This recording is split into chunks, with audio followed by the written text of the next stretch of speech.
What's going on, everybody? On another episode of the Real Estate Blueprint Podcast, I am your host, humbly, Austin, aka More Than an Agent, with my Dominicano hermano co-host, John Soto. John does real estate.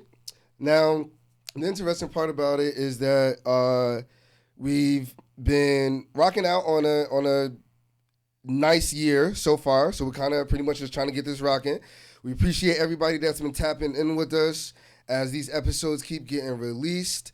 We're grateful, without a doubt. Please continue to like, comment, subscribe, share as we continue to share this sugar. We're actually going to dive right into it. Today's guest is special to me, without a doubt. This brother has been a mentor to me for, 15 years? I'm 35, 15. It's been about 15 years. About 18, 19. And I'm greatly appreciative because he was a major influence in why I decided to join the fraternal organization, Phi Beta Sigma Fraternity Incorporated. Blue Phi, you know. And today's guest, listen, the reason why I love the progression that this man has taken is because he is a true representative of the daily grind, and I use that word a lot, but a true representation of the daily grind and really being a true service to his customers and his clients and his organizations. And it's very important because in this case, we're about to talk about the financial blueprint for 2025, in which we can hopefully put you in a position, no matter what you're looking to do, buy that next property, buy that next investment property, save up to maybe invest, save up for putting stuff into retirement, whatever the case is. But I know that there's a lot of BS that's going on out there, and I want to be able to set the record straight. Ladies and gentlemen, I'd like to introduce you to Jonathan Scott. Well, I appreciate that. That's an amazing intro. And the one thing I like to say about mentorship is it's a two-way street, right? So as I grow and pull you up, you also grow and you pull and push me to be better. So I appreciate you for that. And I love you, my brother. I'm excited to be here on the show today. Nothing but love, man. So, I mean, obviously, all of us all see all the things that are going on social media. People comment on our posts as well, like, yo, give them a mic, and then all of a sudden everybody knows everything, right? Mm-hmm. But the reality is we actually practice what we preach over here, and we actually are talking from experience. So you ain't got to like it, but you're going to have to respect it. What are some things that, like, you're seeing that people are just giving, like, just bad advice on, that you kind of want to set the record straight on how people should at least be setting up their finances over the course of this year while it's still early?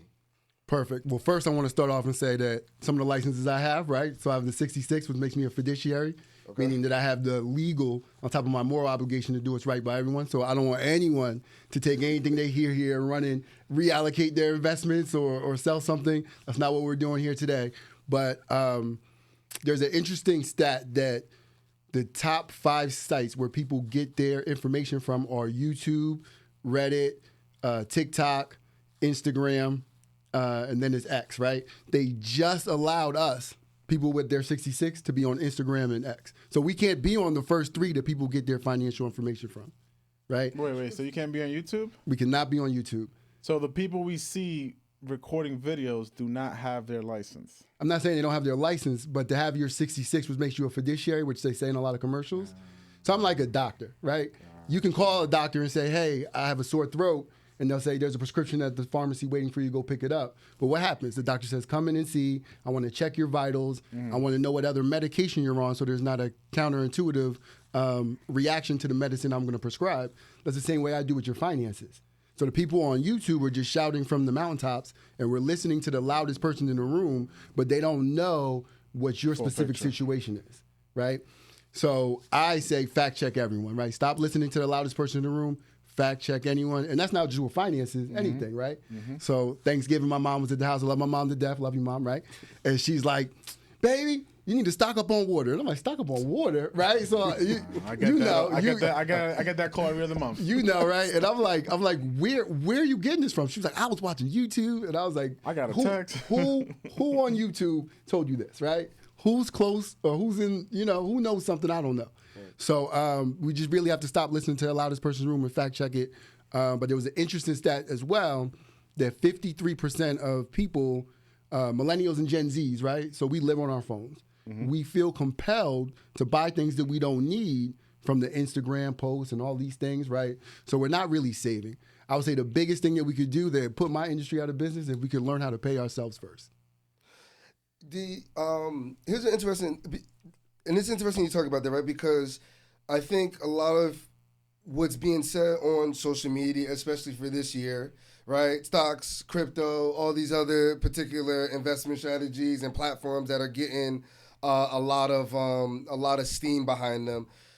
Are you, and we're not asking for like picks per se, but what does a balanced, healthy portfolio look like for you? For me or for someone else? So it depends on when you want to retire. So we got to look at your horizon, right? But there's two horizons. So a lot of people say, hey, I want to stop working at 65 because 65 you can get Medicare, right? Mm-hmm. Care for the old age. Yeah, Medicare. Mm-hmm. I always mix them up. So you can get Medicare at 65. But sometimes, right, a lot of people help with retirement, they get bored, right? There's only so many reruns you can watch. 2 weeks in, you're bored. So a lot of people want to go back to work. So we have to have a hobby. But if you want to retire at 65, that's great. But life expectancy is to the late 80s, early 90s now. Hopefully so what are you going to, right? How are you going to stretch that money? Right. So even when people are close or, in their 60s, they're like, oh, I need to be super conservative. No, we still got to stretch the money we have. So it really depends on how close you are to retirement and how much money you have. You definitely want to be diversified, but I think when they talk about diversification, because no one can predict the future, right?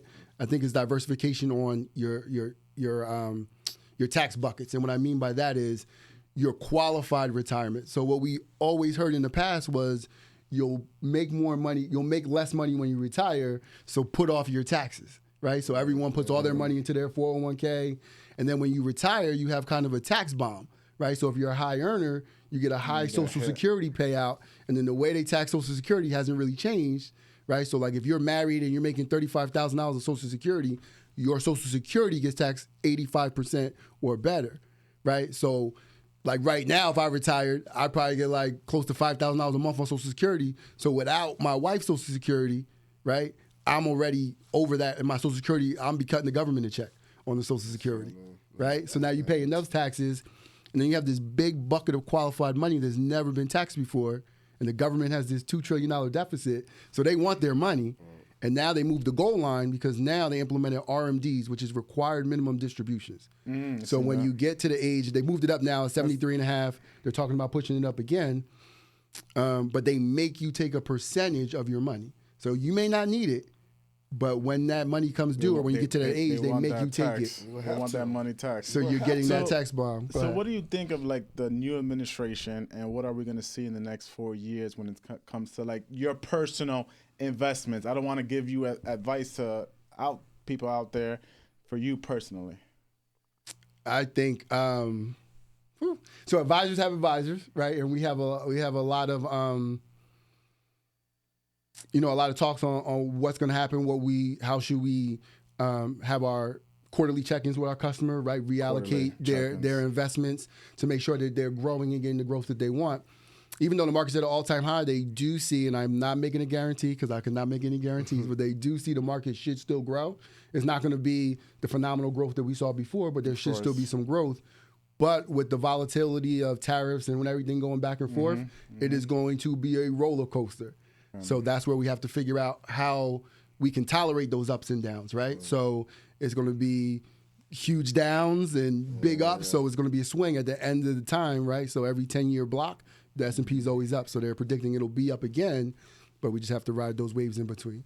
So really depending, again, on your risk tolerance and where you are. And your age.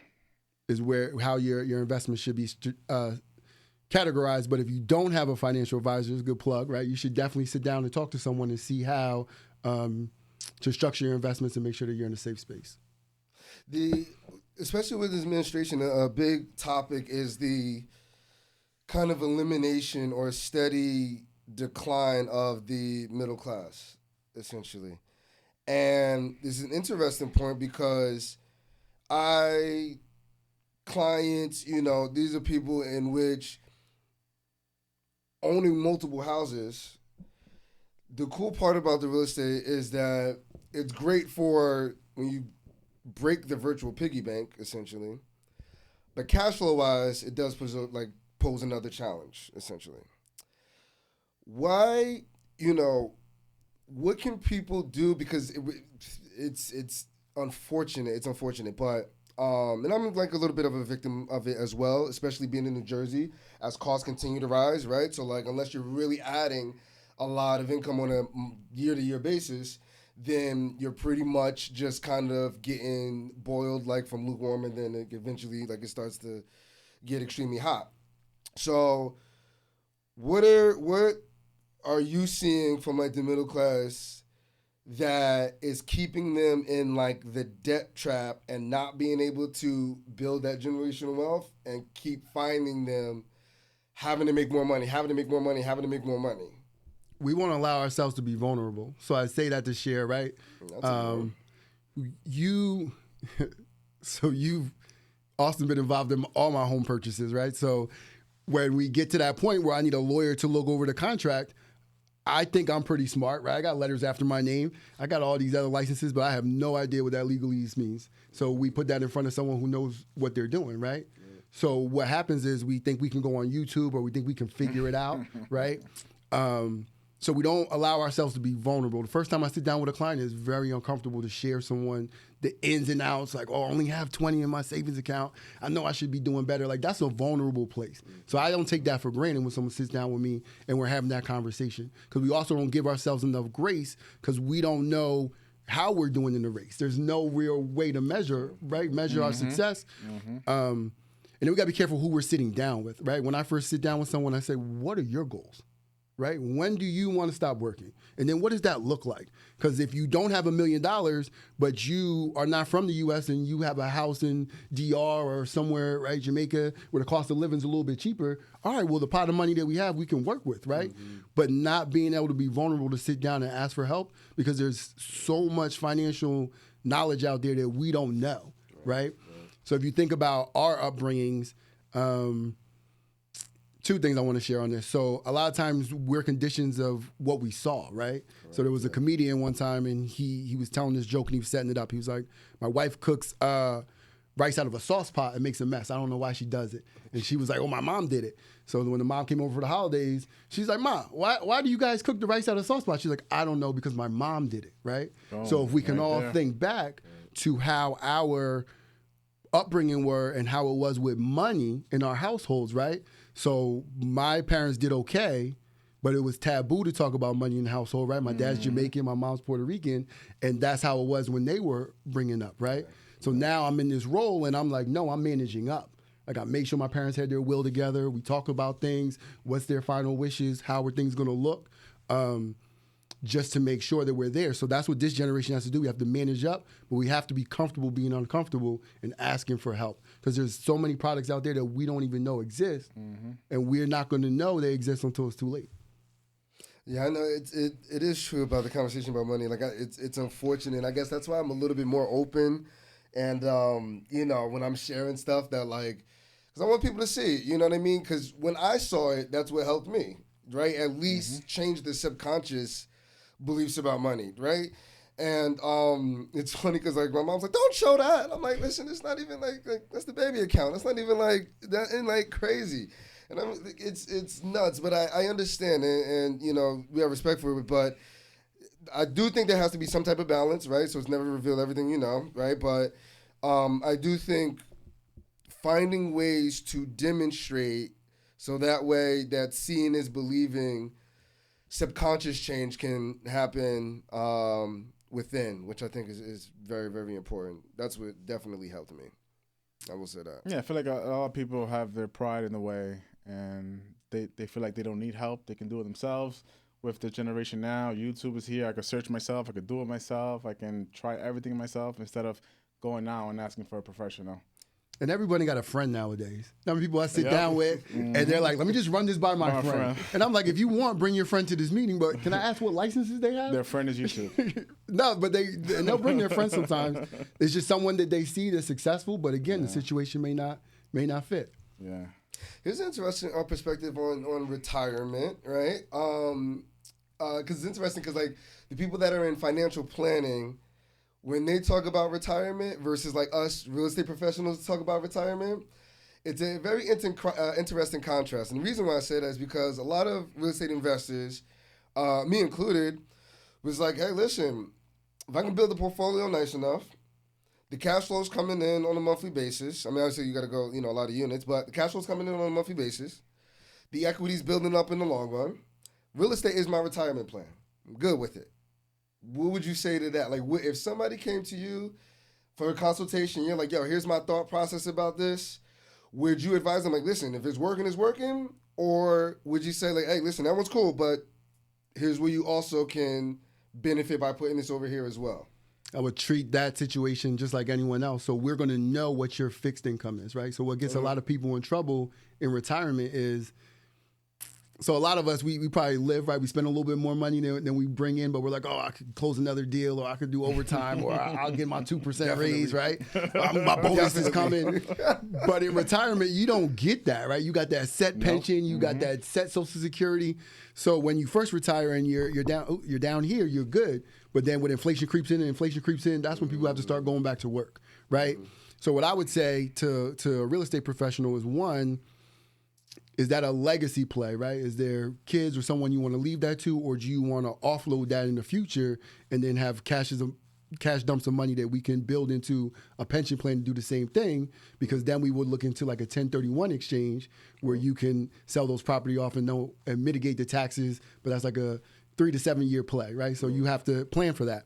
But I would do the same thing and say, okay, well, when are these houses going to be paid off? Because at the same time, all the rent is not straight income. Right? When you first get a property and it still has a mortgage on it, you got to pay the mortgage, you got to have that emergency account, and then you take a little bit off the top. So when you're trying to plan that for retirement, you can't say, well, this building yields me X amount of dollars, right? So we got to see when that mortgage is going to be paid off to make sure that, okay, now we can count that money as straight income and plan our retirement backwards like that. Okay. That's what I've seen a lot on YouTube and like social media is infinite banking. Can you tell us the pros, the cons, and I guess your perspective? I've had a lot of what is infinite banking? Yeah, I had a lot of mixed reviews on it. I've never I didn't get close to like tapping into it yet, but I've heard a lot of mixed reviews on it. But go ahead. So the easiest way to explain it is if you have $10 and you go buy a $2 piggy bank, you have $8 left. So now you put $8 in the piggy bank, you can only pull $8 out, right? Mm-hmm. So I share that to say because the way they explain it on TV is it's a life insurance policy, right?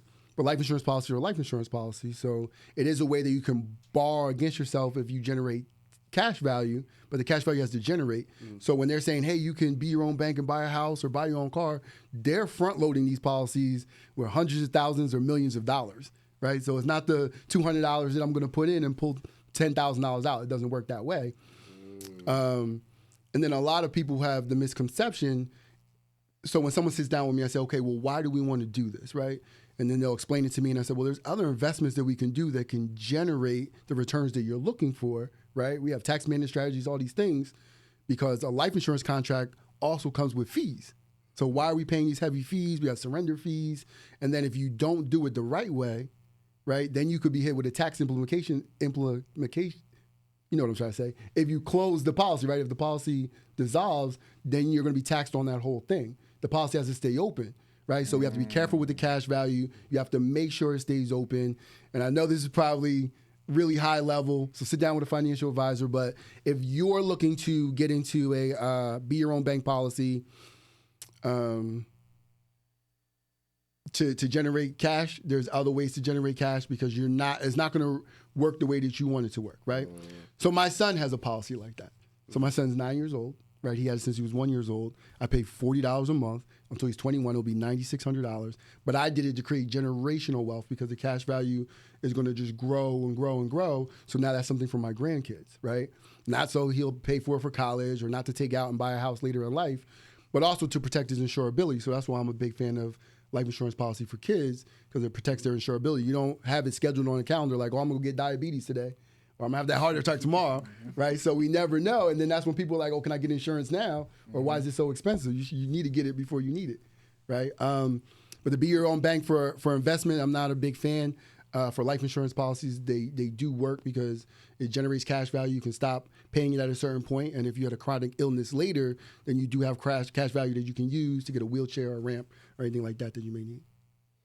What's one thing that you see people constantly make a mistake on financially that no, there's plenty of it. What's one that you constantly see from like the people that you have like consistently, like one that is just out in the open?